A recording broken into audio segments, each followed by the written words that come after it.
Good evening, everybody. Welcome along to this edition of SportsView on NerdMedia.tv. Press the red button on the right-hand side to subscribe to our channel.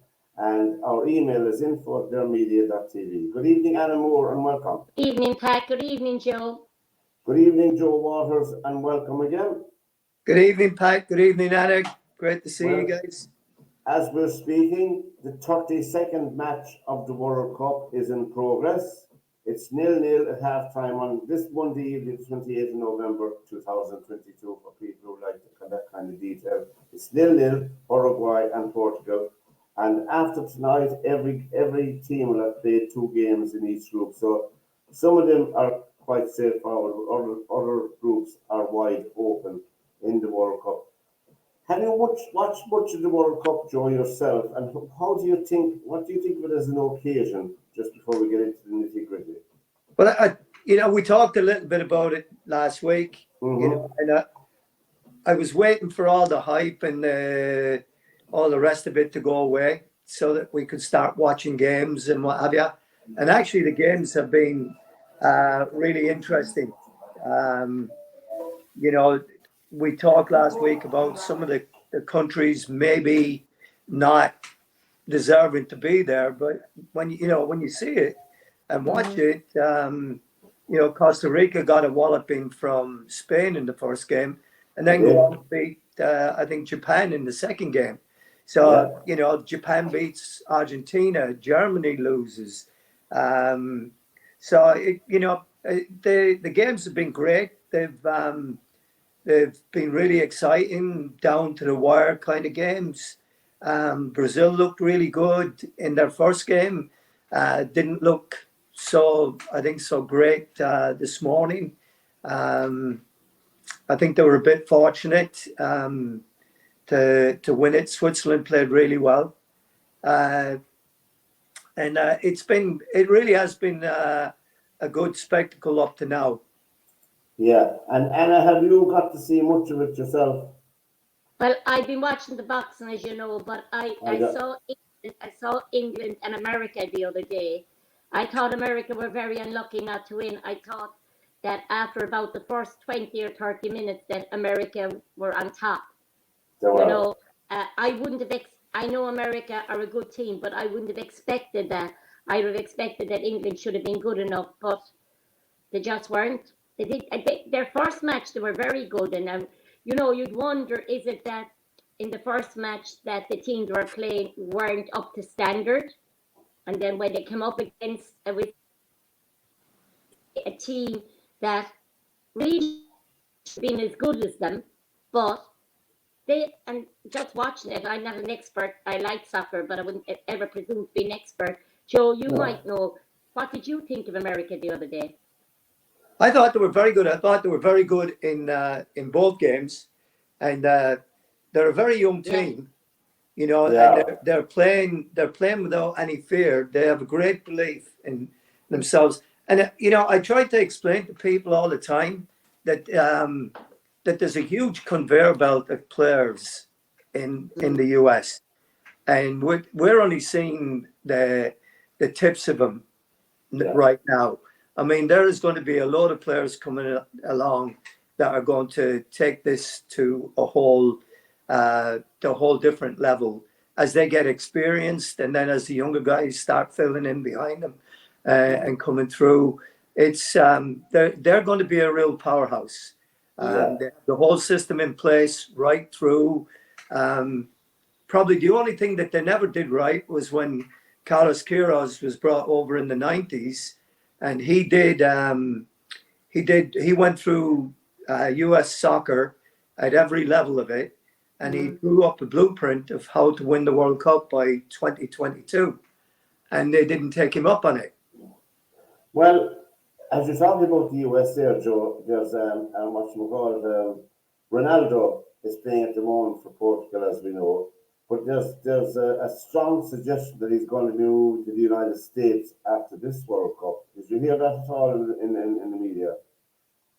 There's been some kind of mention of it, but to be honest, I really don't see Ronaldo coming here.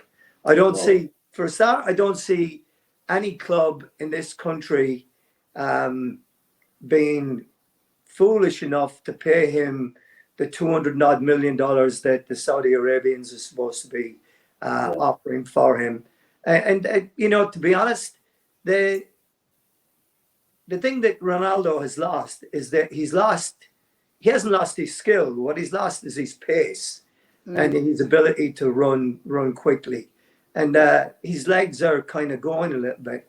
And there's a lot of young, fast players from all over the Americas playing in this country. You know, South America, Mexico, US, Canada. And I mean, I think he'd struggle in this league as well. He probably would. Go on and Annie. I was just saying, like with Ronaldo, I mean, my daughter now, she was saying the other day, she's very into soccer as well. And she was saying to me the other day, oh, you know, about it was terrible what United done before the World Cup. But as I said to Tracy, he doesn't care. He wanted out of United, and that was the end of it. He didn't want to be there anymore. But I do agree with what you're saying, Joe. But I remember going to see Barcelona playing when Messi was playing with them. And the part about it was the way English soccer is, and Irish soccer to the extent as well, the boys run and the men run and run. When I was watching Messi didn't do that. Messi just stayed in his position. Let the ball come to him. He never exerted himself for the ball, you know? Right. No, well, yeah. And that's how he... Well, the one thing about Ronaldo is he gives full value for money, I believe, in a match. But as you said, I mean, he's 37 years of age. He's not going to get any faster. But Messi did make a difference with Argentina the other night. Obviously, he scored the first goal and just a half a chance. He did. Well taken. But they had to win, and they won it. But I think they still have a bit to do. But I think a lot of the teams that we were speaking about, maybe we were a bit too premature. Maybe I was a bit too premature, Joe, in my, because I watched Morocco yesterday winning against Belgium, who I thought could be the dark horses. Remember we spoke about them here, but really again in the World Cup they were very, very poor, and Morocco were very, very good. Did you see? You know who I thought was very good, Pat? I don't know, John, just watch it. I thought France are very good at the moment. Oh, well, to me, they're head and shoulders above anybody else. I thought they were good. I mean, I'm looking for a team to bet on just for the interest. And I think I'm going to bet on France because I think France are doing very well. I think they're playing very consistently, you know? Yeah. They are very good. I mean, I thought they were really good in the first game. They looked really sharp and what have you. But Denmark really slowed them down and really gave them a game and you know, made it very, very difficult for them. So as many of the teams are doing, and I'm listening to pundits over here, it's driving me mad listening to people. Well, you know, you can't expect Brazil to come out and be great every game. You know, teams are dropping off of them and making it difficult. What do you think teams are going to do? We watch it every week in the Premier League. We do. Right? Teams dropping off and not coming out to play and forcing the good teams to come and beat them on their own. And they have difficulty doing that.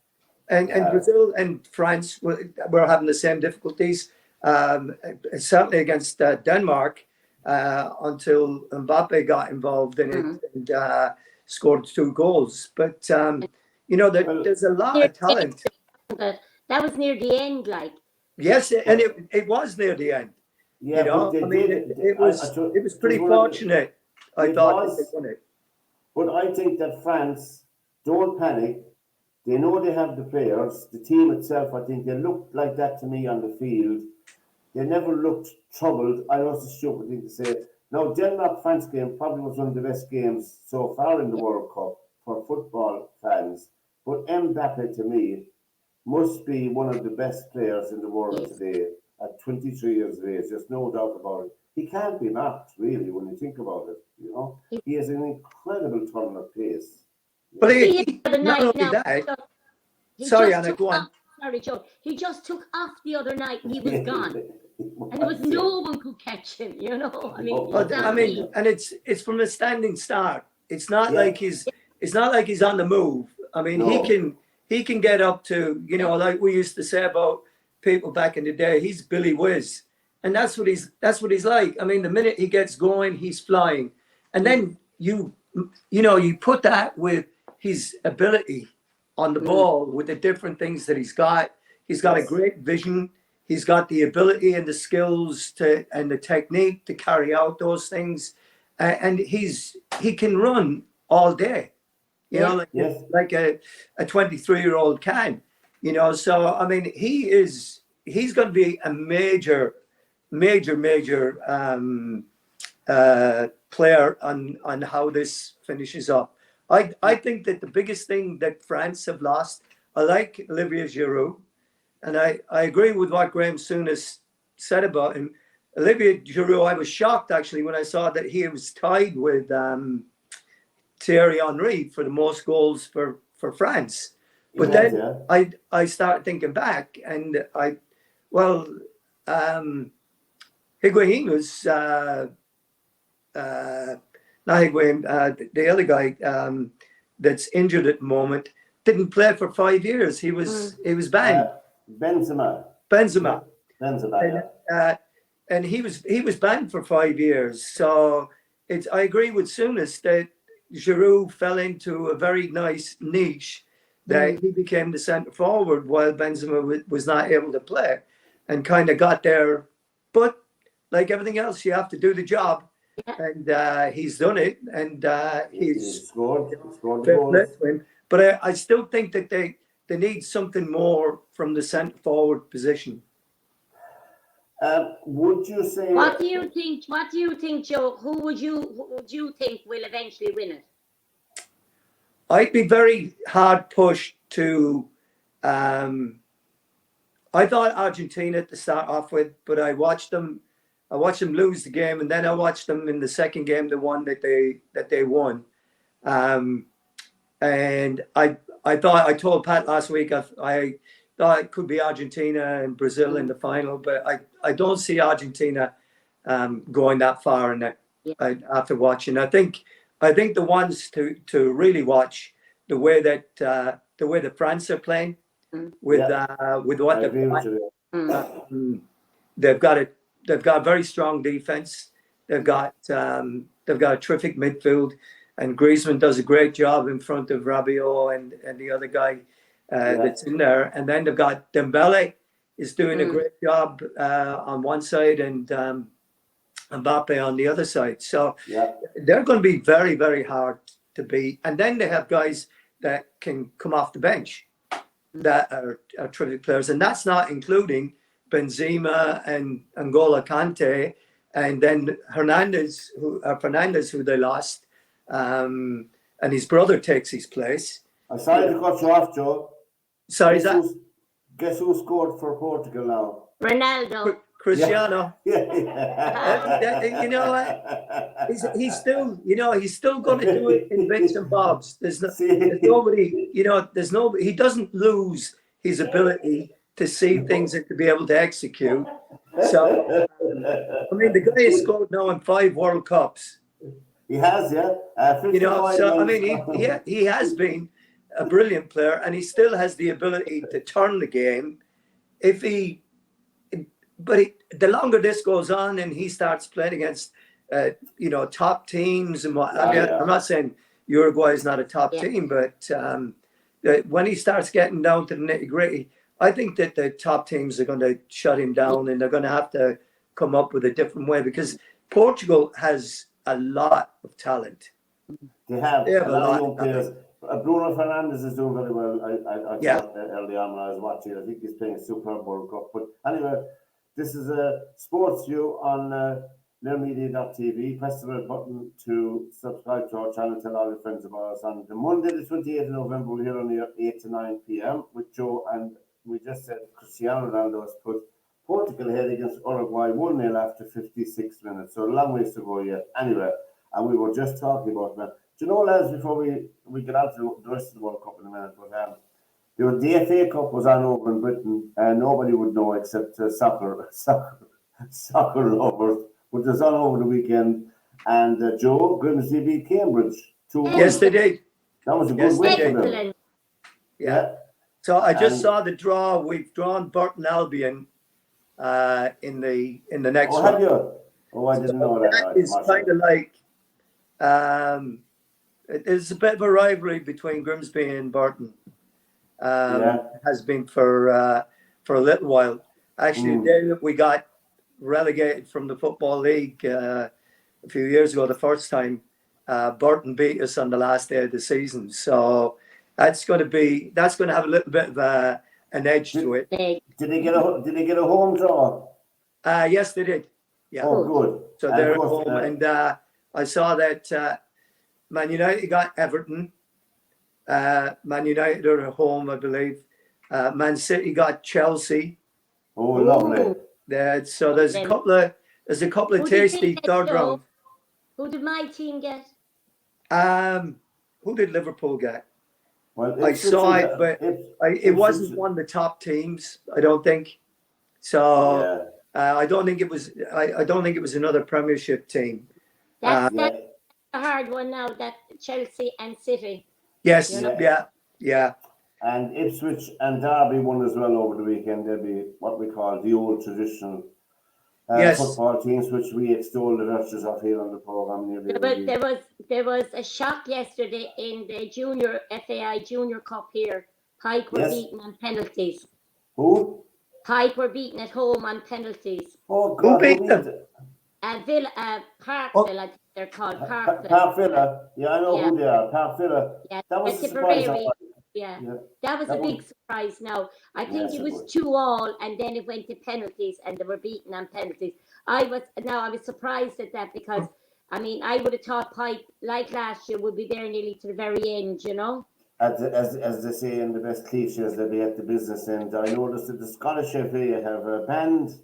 There's a new report that come out by Scottish about early dementia in footballers, and there's no definitive results of it yet. It's the first study, but about heading the ball, you know. Yeah. And at the moment, the Scottish FA at the moment have banned heading the ball 24 hours before you're playing in a match. Senior players, there'll be no heading of the ball in the warm up in the day before, or the 24 hours after the match for the adults. And the under 12s in Scotland, this is Scotland now only, I was reading today, no heading of the ball for the under 12s. They can play soccer on the ground and all that, but no heading of the ball. So, well, I'd say it's more precautionary now. This is not to alarm people, obviously. This is just the first findings because it brings us on to that poor man.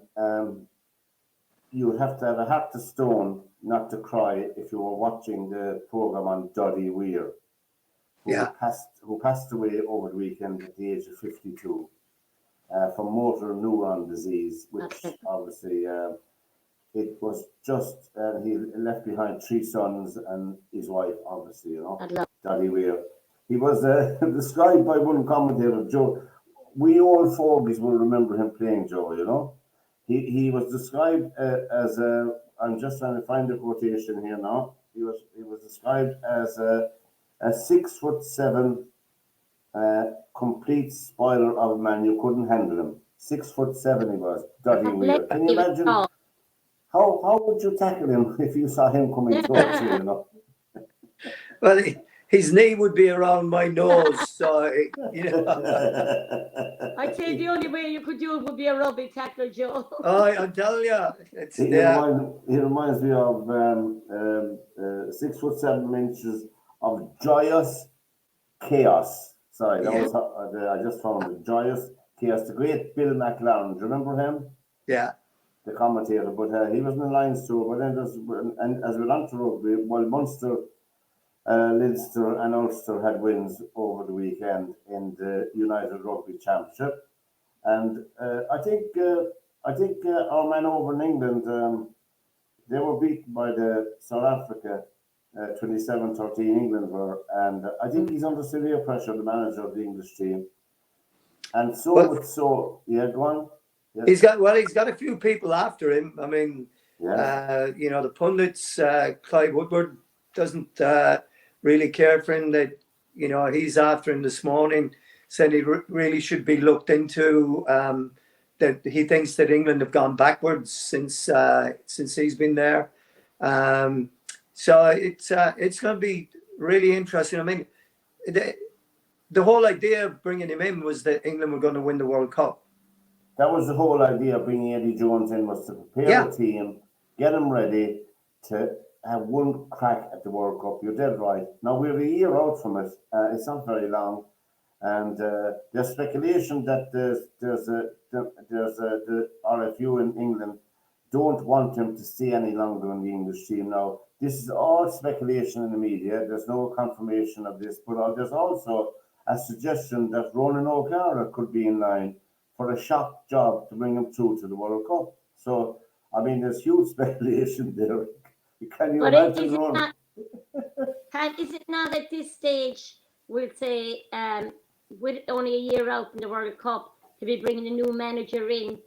Because I'm sure a lot of new managers would have to start. They all have their own way of doing things, you know? Well, would you not need at least 2 years to do a format right. for that team? Well, they, over in their neighbours Wales, threw away a huge lead against Australia over the weekend, and Australia beat Wales. And the coach there is under severe pressure to step down. And Warren Gatland, believe it or not, has mentioned to come back in to do the job for the trial. Now, Warren Gatland will be quite capable of doing the job because he's seen it and done it all. You know, he would be a safe pair of hands, so to speak. But really, I don't know. With a year out, but I think there's too much emphasis on one person. But I suppose the book has to stop somewhere, you know. Well, I mean, it does have to stop somewhere, but in this day and age, it's like Graham Rowntree, you know, when he came in at Munster. These fellas bring their own people in, you know, and it's a coaching team that you're hiring. It's not just a coach. You know, you're getting, what's his name? O'Connell was already there doing his work, and I mean, he's fine. He's a good guy. Roundtree knows him well. Yeah, he does. But usually they're bringing 2 or 3 of their own guys along with them, so it becomes, you know, kind of the coaching team, and you know. But I saw in with the Wayne Pivac thing that. It would cost them millions to pull that one off, getting Gatland in to work there. So, you know, and like Anna said, you know, a year out from the World Cup, that's going to be a huge disruption. Yeah. I mean, when does the Six Nations start? In January. February, right? So. You know, you're talking about a guy, if you're going to change everything that you've been doing for the past few years, you're talking about a guy coming in and trying to implement what he needs to get going, whatever his philosophy is, in 4 months. 8 weeks to 8 weeks to the Six Nations. So you know, so you're looking at that and you're going, so then if that doesn't work for you, in the Six Nations, then all of a sudden you're going into the World Cup on a huge downer, and you know, I don't know. It's such a tough thing to it's such a tough thing to be. And you know what? The easiest thing in the world is to be a pundit. Yes. You know, and second guess people. I wouldn't have done it that way. I wouldn't have done it that way. Well, I can tell you, when Clive Woodward was manager or the coach of England, he didn't care what anybody else thought. He did it his way, and it was his way alone.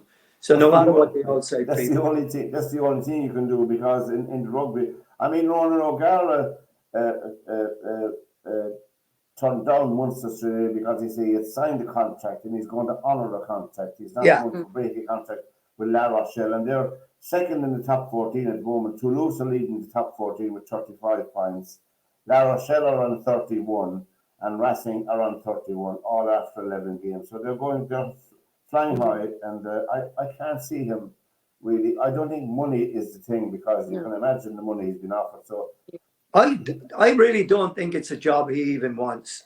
No, England, I don't. I mean, I read his comment or his statement when he was asked about it. And to me, that I- was, I wouldn't touch that job with a 90-foot pole. Yeah. That's what I got out of it. What I got out of it was I'm Irish. I wouldn't Yeah, go anywhere yeah. near that job. Well, But as you you say, know as well, when they bring a manager in, we'll say, as you said, they bring a team with them. So I mean, the manager isn't running the full team. You have coaches for every position on Right. that field, for the backs, the forwards, the scrums, whatever, the hookers. You have coaches for all of that. There's about 5 coaches for different areas of that, you know. And I yeah. mean, you can't blame the manager then for everything. No, No, no, you can't. absolutely not. Well, we wish we wish them all. I mean, no matter who you are, no matter who you're a fan of, it's a huge pressure job at the moment. The manager of any national team, whether it's rugby or Oh, soccer, and absolutely. really, I think Joe and Absolutely. Anna, I think you made a fair point that a year out from the World Cup, I can't see any big changes. This will have to die down because, as I said, it's only 8 weeks in the Six Nations, and there's no manager going to come in and prepare a No. team in 8 weeks in the Six Nations. And as you said, Joe, if they have a real downer then in the Six Nations, sure, you're lost. You're lost for the World Cup, like you Yeah. get downer.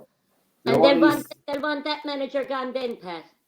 well, Yeah. and So you, yeah, the, that'd be the only, next job, right? Yeah. the only positive for them is that the World Cup is in France, so they won't Yeah. have to travel really. Now, we just there's a few more bits and pieces before we get on to you. And Canada won the Davis Cup for the very first time in their history.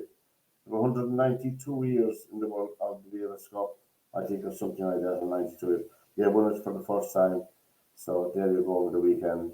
They beat Australia, but Nick Kyrgios wasn't playing for Australia, so he took a bit of the luster away from them. Anyway, now, and we had the World Youth Boxing Championships who were held in Lanusa. I know what I'm pronouncing that in Spain anyway. Lanusa in Spain. It's near Alicante, is it, Anna? It will be nearer to Benidorm, about 8 minutes from Benidorm, I believe. That's where they 10 actually minutes, play. yeah, Oh, exactly. And Yeah, we we done sent the very well. team we sent the team of 22 boxers, Anna, as you said, Yeah. and we brought back 6 medals. And it's an Yeah. astonishing achievement with Well, it's 73. the most Yeah. medals that we have brought back from a youth championship. The last 2008, we brought back 4. We had a gold, a silver, and 2 bronze Yeah, from that youth championship. But this for this team to go away and win that many medals is really outstanding because they didn't have great preparation. They were going first. The sports council said the money wasn't there. They were going. Then there was half a team going on it. They were all upset. Then we weren't going because Russia was going to go, and the alliance said they weren't bringing teams. Then we were told there was 16 go, but they ended up anyway. The full team went eventually. They only exactly. had about 3 weeks with the 3 coaches that went with them. So really and truly, and they done a great job. But you have to say it was their clubs and their club coaches that prepared them really for it, you know. Right. But we say if you look at it, we had a few now. We say like there's a young fella there. His name is Ry Colgan. He's from Avona in Dublin.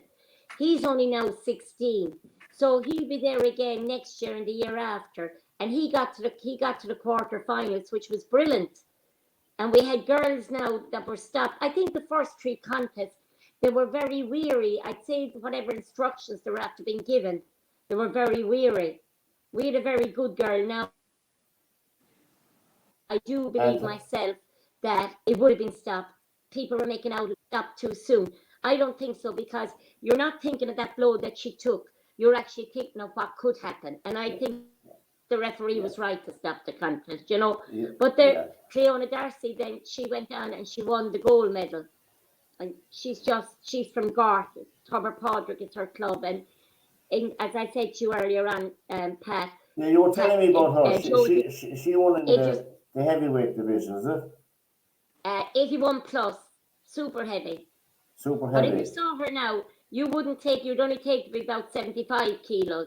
Yes. But she's not tall and she's not what you would call out of proportion, you know. Yes, But yes. she's muscly. But the girl, I was telling Pat, Joe, the girl she boxed in the semi-final, we call her the Giant and the Beast. Yeah. She's about 6'2", and she goes the whole way straight up. And it's I'd like like to have seen that what's that fight. one in Goliath? Samson and Goliath. Yeah. So Yeah. they won But we're five. very proud. We're very proud. Yeah, We came back with and they won five bronze and a gold. Where's that Davla Tinney from? yeah. Dervla Tinley is. I was surprised that she didn't get further. She's from Dundalk, Yeah, Clunefa Boxing Club in Dundalk. yeah, She's gold medalist at Europeans. But it's a big step up from Europeans to worlds. You know, it's a big absolutely. step up. And we say And you had Lee McAfee now. Lee won a bronze medal, and he actually on his way there actually beat a Cuban, he which did. I saw is that. brilliant. You know, that was brilliant for Lee. And I'm Yeah, really glad because his dad now is a coach as well in Avona club in Dublin. And that by Ryan Colgan I was telling you about, he's yeah. from Avona as well. And I think, looking at that team that went out, I think a lot of them have big futures in boxing. And a lot of them will be Olympians if we're allowed into the 2028 Yeah. Olympics, you know? Now the Jim Donovan won the bronze in the welterweight. Yeah. And where's Jim he is from our boxing? boxes out. He lives in Dublin, but he boxes out of Our Lady of Lourdes in Limerick. But he Excellent. doesn't really train here. His uncle's name is Martin Donovan. Martin Donovan then would have Paddy Donovan and Edward Donovan, who are now Oh, have professional you? boxers. Yeah. It's a well-known Donovan, of course, a well-known name in Yeah, boxing circles in Ireland. they're from County Clare. But as I said, they box out of Our Lady of Lourdes here. Martin Donovan would be what you call it, a high performance coach as well. And Martin is very, very good coach. Very good. And But what club is Nathan? Nathan Ojo won the Nick bronze in Dojo cruiserweight. is out of Esker in Dublin. All right. Now, if you ask me going out and being honest about it, the way Nathan boxed in the Europeans, I couldn't see a medal in him. But I Yeah. couldn't believe from April to now the improvement in him. Oh my God, I thought he was outstanding. I really, really did. Because if you saw him in the Europeans, you know, he was very lackadaisical in that. But at this championship, he really showed what he could do. Well, he blossomed, as I said. He came into his own, He as you did said. blossom. He really blossomed. We only have one for. Oh yeah, who's that? Laura Moran. We have a picture of Laura. Yeah, that's Laura. She's lovely as well. She's from St. Anne's in Westport. She's a European silver medalist. Yeah, fantastic, Laura. Her dad is a coach with St. Anne's in Westport. And we have Jason Ojo there. Is he auntie to Nathan? No, that's Nathan Ojo. Oh, Nathan Ojo, I beg your pardon. That's him there. Yeah, it's him there. Yeah, I sorry, Nathan, I called you Jason. If you're watching later on, we know who you are, and well done, my man, well done. But it was a fantastic achievement, Anna, to bring back 6 medals. There was nearly 600 boxers, just shy of it. 73 nations, and we came 9th in the table. Yeah. And I think it's astonishing altogether. And for such a small nation, you know, we've just touched on the disturbing aspect for me, Anna. There's always something. I don't know why boxing can't get its house in order, and I'm not suggesting that you're part of the problem, by far from it. But the judging in the World Youth Championship, I know, Joe, you're probably not aware of it. I read it up for this. There's 5 judges, obviously, judging each fight, and you would think that their decision is final. But believe it or not, Hannah, it's not final, is it? No, it's not. No. They brought a new thing. They're bringing a new rule in, and they used it for the first time at these championships. In the last 3 months, they had exams for evaluators. They're called. The evaluators will go around giving courses on judging and refereeing. These would have been 3-star judges themselves, referees, who have now given it up to do evaluators. So when the 5 judges sit down to judge, there's an observer and an evaluator down as well, and they judged the contest. Now we had a young fella, Patsy Jice. He actually won his contest 3-2. And I couldn't understand how it was taking so long for it to be announced until I discovered it was overruled. The blue corner got the decision, even though the five judges the 5 judges judged. even though the 5 judges sitting down scored 3 judges for Patsy, 2 against him, which up to now would mean Patsy won 3-2. But the evaluators that judged it as well decided the way they judged it for the blue corner. And now, if that's what happens in a 3-2 decision, it's overruled. And so that's what happened to one of our boys the other day. And as we were saying, and it gets faster. So there's in effect 7 judges for each fight. Well, it looks like that, Pat. It makes no sense to But I mean, it's absolutely ridiculous. Why do you have 5 people in the first place that are, and I mean, it's like everything else. It's an opinion, right?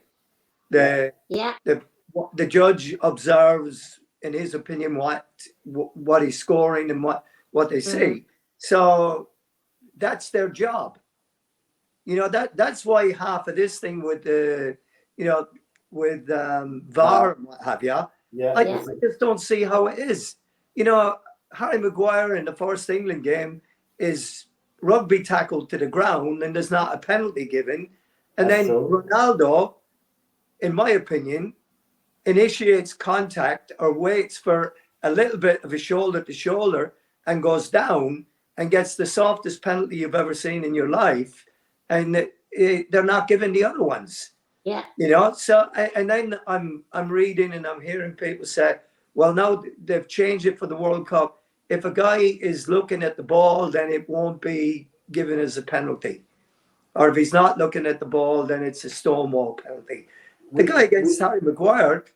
Yeah. We said it before, Joe. They get a penalty that was absolutely ridiculous. If it's a foul. I feel the same, Joe, about this. I feel the same.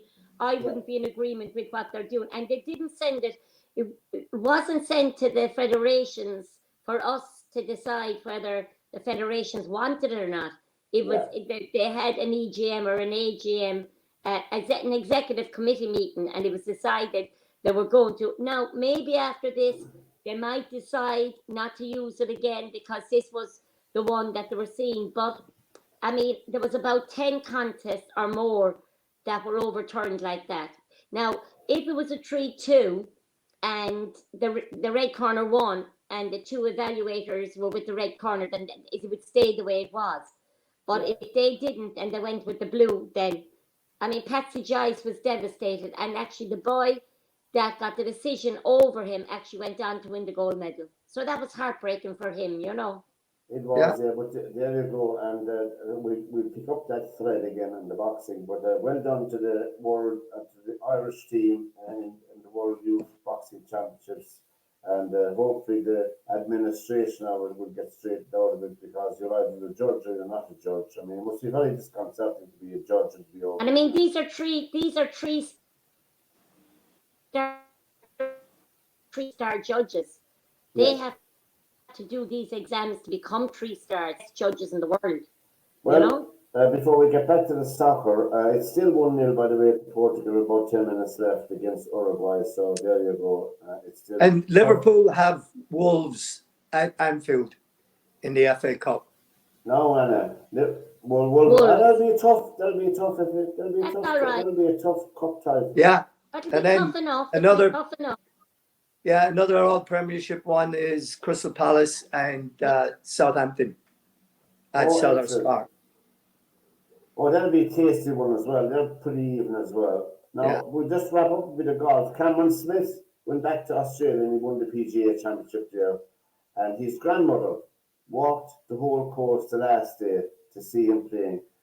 There's a lovely picture of people pick it up on the wires, and so to speak. It's a lovely touch. But anyway, it wasn't the money, and there wasn't a huge amount of money for the winner, but it was just that he was able to win it because Cameron, as you know, is the Open Championship, and he's also a member of that team in Live Golf as well, you know. So it was nice to see him coming back to his own country and winning their PGA championships. It was very good, but he won it by 3 shots.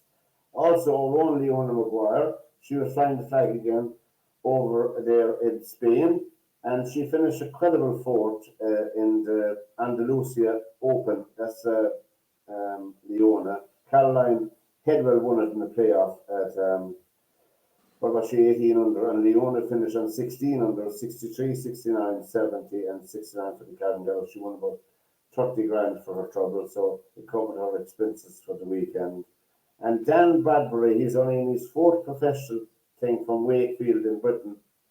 He won the Johannesburg Open, and he was a minus 21. He won by 4 or 5 shots, and he won 170 grand for his trouble, but he's a 2-year exemption. That was the important thing for Dan as he's starting out professional. So he's a 2-year exemption now on the European Tour, which is allowing him to plan his path along the way. But getting back to soccer, nearly everybody has played 2 matches now. Now, we'll just touch on England, and really, Joe and Anna, England are playing Wales tomorrow night. Now, they can afford to lose the match 3-0 and still go through, but that's no way to look at a match. I think there's serious problems in the team. We saw serious problems in it. If we were able to see serious problems in the English team in the first 2 games, and the manager was not able to see it, or was not able to, or did not do the changes that people did, because first of all, Harry Kane is out of form. He didn't touch the ball during the first 2 games. You know, surely as a manager, he'd do something about that. Yeah, well, you know, the thing with Gareth Southgate, if you've watched him over the period that he's been in charge, he's very, very loyal to his players. So I don't see him changing that. I don't see who he's going to bring in that would bring what Harry Kane brings to it. But the problem with Harry Kane is that when things are not going well for him, he tends to drop off into midfield and try to pick up the ball there. And that's what happened in the Euros final when they lost to Italy. He became totally ineffective up front because he was dropping off into midfield. And he's got to be told to stay where he should be and start finding space on either side and moving. But he prefers to drop deep, and then there's nobody in that position to benefit from anything. So I don't know. I mean, you've got Phil Foden there, you've got James Maddison, and you got these guys that can't get on the field. I can't understand why Foden wasn't brought on, Joe. I really can't. I think he's a smashing player. Yeah. Well, I know. I was shocked, you know, when I see Jordan Henderson coming on. Yeah. Yeah. You know, and they need a goal. They need something. They need some magic to happen somewhere. And it's not like they don't have the players. They do have the players. You know, I really thought Foden should have been brought. Yeah. Well, I just wonder. He should have been brought on. You know. England. You know, I tell you what I'm concerned about as well. Go on. He didn't probably see it, lads, but there's about 500 Welsh supporters over in Tenerife at the moment, and as many English. They had a battle at Veronica Street. I saw it. Did you see it? Oh no! Oh, it was horrible. Pat, it's not funny because that's before the play. Can you picture it tomorrow night? Oh my God! Oh, they were hitting each other with chairs and stuff like that. Yeah. Joe, they weren't youngsters. They were men. No, they weren't. Look, England. We'll assume England are going to go through to the last 16, right? They're going to meet the Netherlands or Ecuador or Senegal, you know. And I would not put any money on England beating any one of those 3 teams today, as I'm speaking, you know. Maybe they might come good, I don't know, you know. I really don't know. Did he bring the right team with him? Well, I mean, I guess the question is, who did he leave behind that could really make a difference to what he's got there. I mean, he has got players there that are very good attacking players that are not getting on the field. You know, and to me, that is, you know, you've got the right people.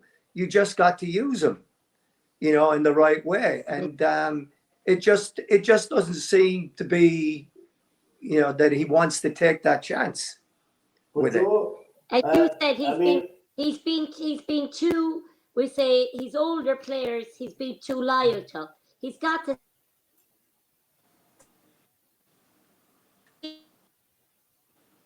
The younger well, ones have nothing to fear, and they'll go for it, Joe. Well, and that's that's the thing with true. it. You know, I've always been a big believer. You know, when I coached in high school and what have you, in college, Yeah, you know, you always know what the regulars that you have are going to give you, yeah, right? So when you get to the playoffs and you're into a knockout stage of a tournament and what have you, and you're looking for something different, you're looking for something new, why would you bring on somebody that you know is not capable of giving you what you're going to need to break the game open? So the one thing that I always prided myself on was I was never afraid to give young players an opportunity because they're not scared.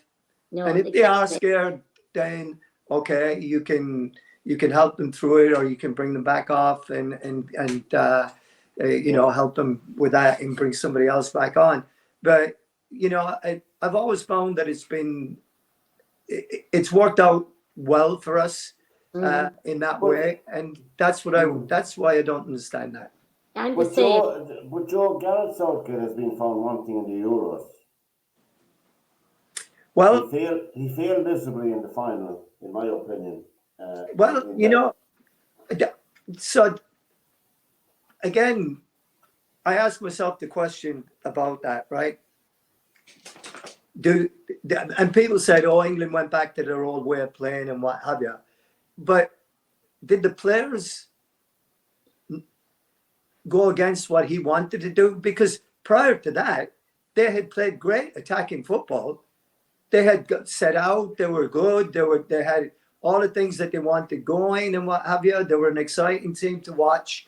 They had the young guys in there that were doing well. And then all of a sudden, in the final, they started playing slower and slower, and instead of speeding it up. And Harry Kane, again, I make the point, dropping into midfield and trying to pick up the ball, not wanting to play against the Italian centre halves.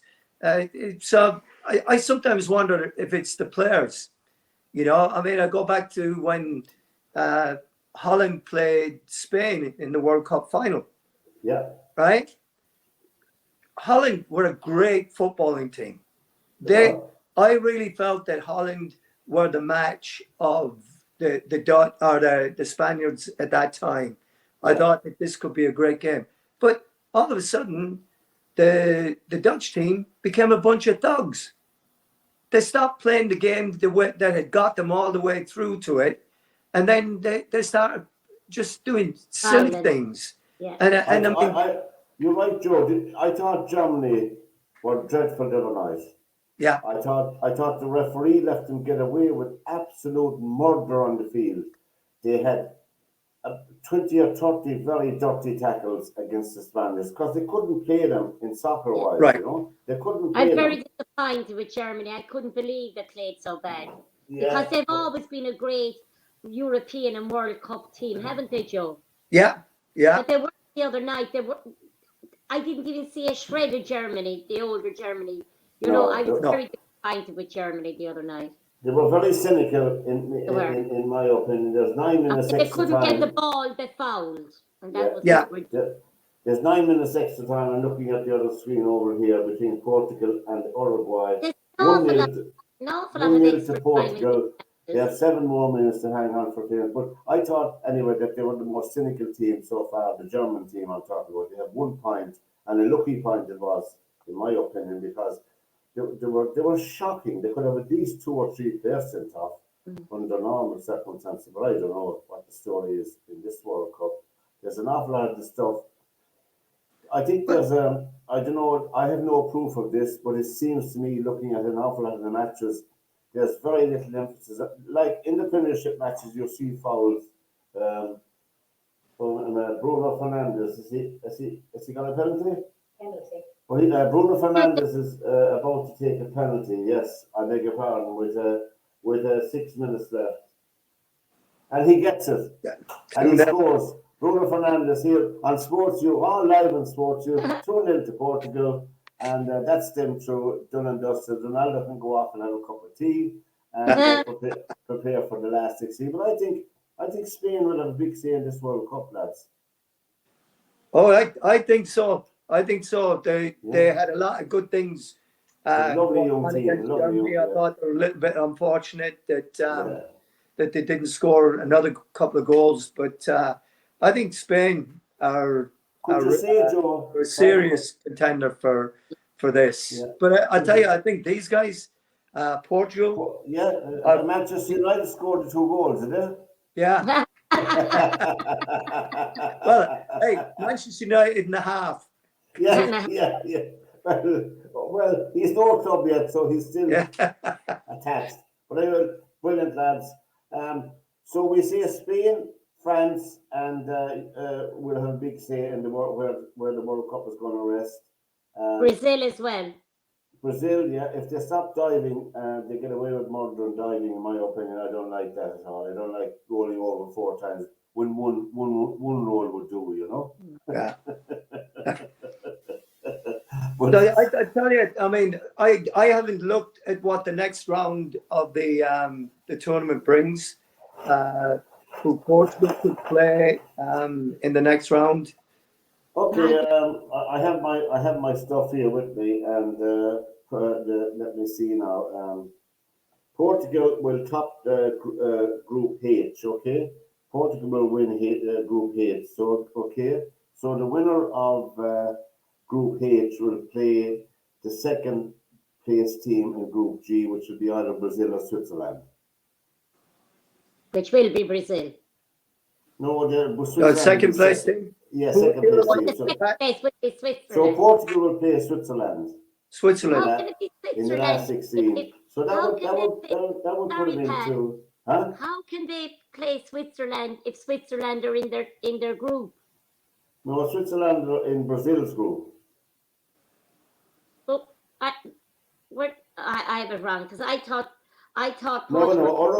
Uruguay, Portugal, South Korea, and Ghana are in their group. So Portugal will win the group. So as winners, they'll play the runners-up in Brazil's group, which we're going to surmise to be Switzerland. Yeah. And Group F then is wide open between Morocco and Belgium and Croatia. So really, the winner. We'll look at England because they're playing tomorrow night, though. We'd assume England will go through. Yeah. I mean, the winners of B. Let me see now who they're playing. The runners up in England's group. I don't know who they'll be. They'll be either USA or Iran. I don't know. You know.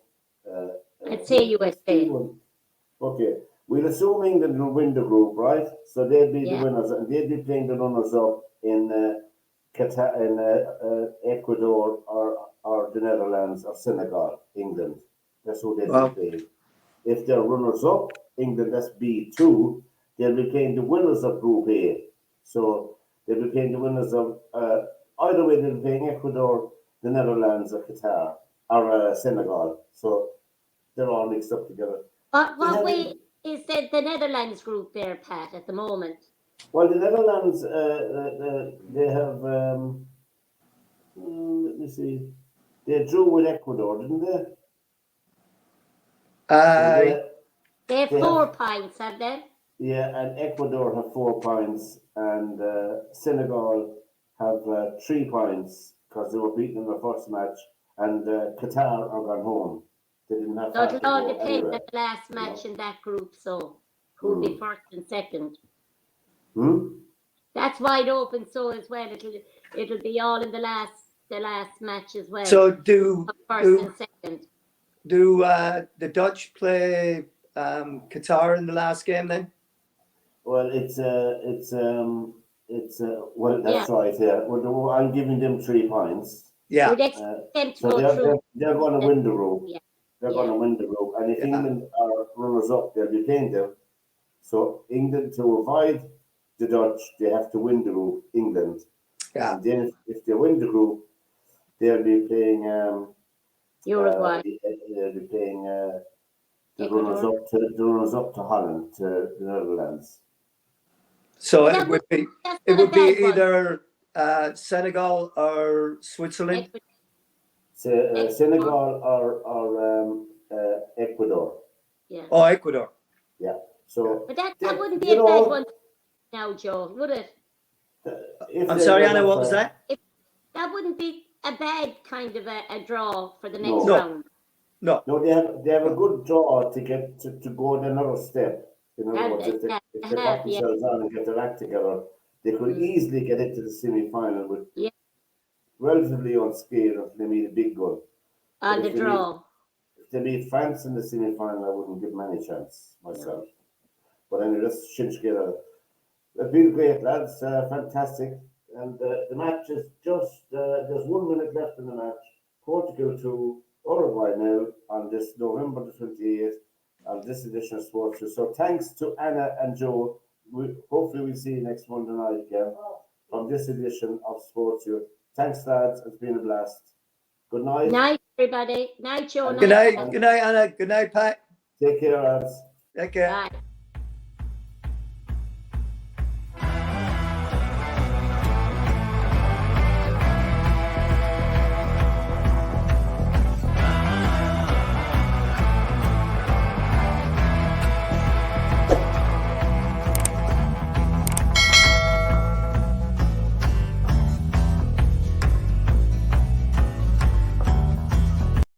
So put the ball into the goal.